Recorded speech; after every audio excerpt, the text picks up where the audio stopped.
I was born in Malaysia in 1954.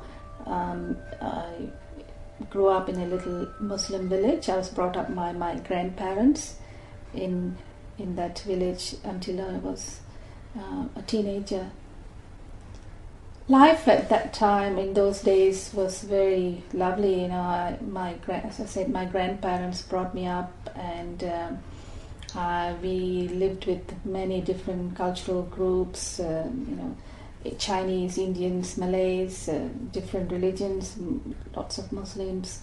I'm a Hindu by birth, but there were other religious communities there, and all of us lived very happily together, spending time together, celebrating each other's festivals, and just enjoying each other's company and their different traditions. When I was young, I went to a school that was mixed. It was Malay and English. Mixed school. Then when I was older, when I became a teenager, high school, I went to a convent school where I learnt about Christianity, went to the church, learnt about the Christian faith. So I got to learn a lot about different religions through my growing up years in Malaysia.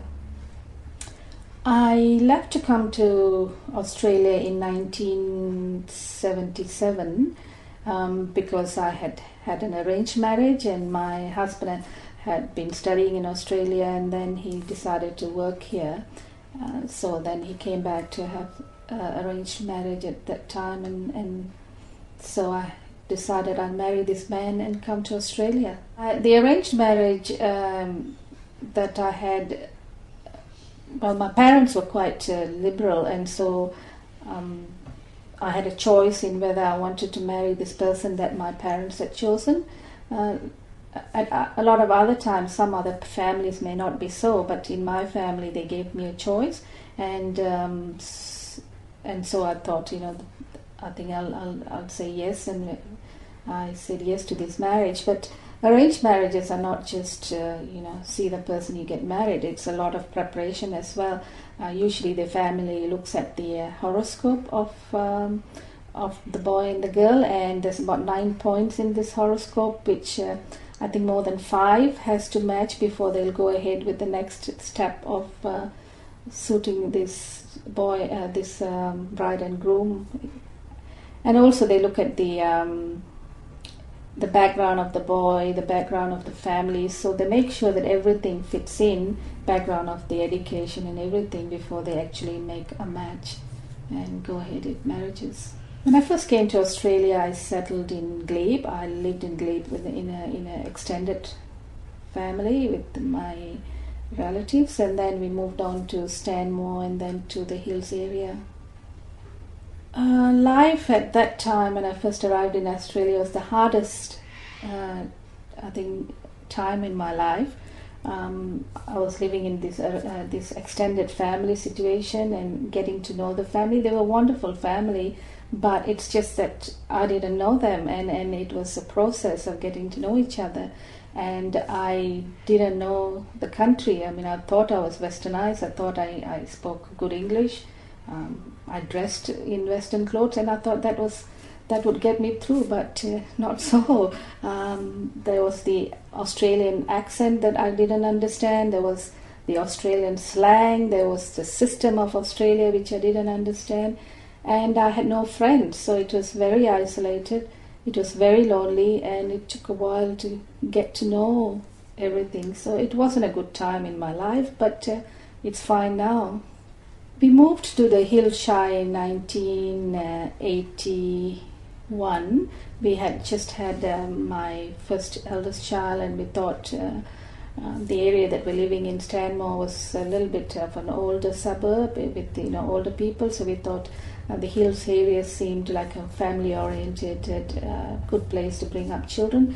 And we had a few friends here, so we decided to move to the Hills area.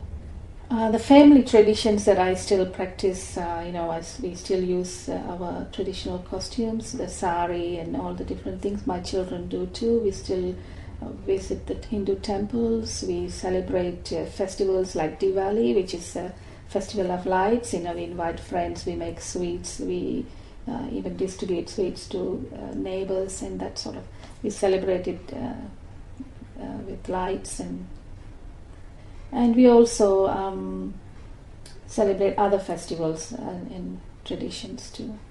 The community groups and things that I've been involved in are like, women's groups, play groups, other church orientated activities like the playgroup activities and things like that.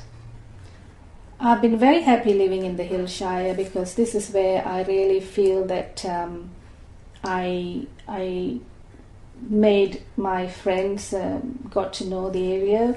In fact, when I was with a group here, we made a quilt that was to depict East meeting West and our migration to Australia.